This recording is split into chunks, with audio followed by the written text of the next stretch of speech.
HSC exam, English second paper, narration, imperative sentence. The student said to the teacher.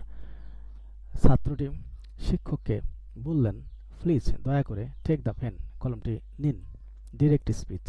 The student, ছাত্রটি requested, অনুরোধ করলেন, the teacher, শিক্ষককে, to take, নিতে, the pen, কলমটি। Said, reporting verb. The student, reporting ভার্বের subject. The teacher, reporting ভার্বের object. Please দিয়ে বাক্য শুরু হলে ইম্পারেটিভ সেন্টেন্স, অথবা শুধু V1 দিয়ে শুরু হলে ইম্পারেটিভ সেন্টেন্স। তাহলে স্টুডেন্টের পরিবর্তে স্টুডেন্ট, সাবজেক্ট।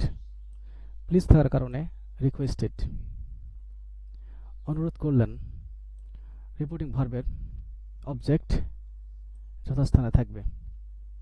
তাহলে দ্য স্টুডেন্ট, ছাত্রটি, রিকোয়েস্টেড, অনুরোধ করলেন, দ্য টিচার, শিক্ষককে, টু টেক, নিতে, দ্য পেন, কলমটি ইনডিরেক্ট স্পিচ।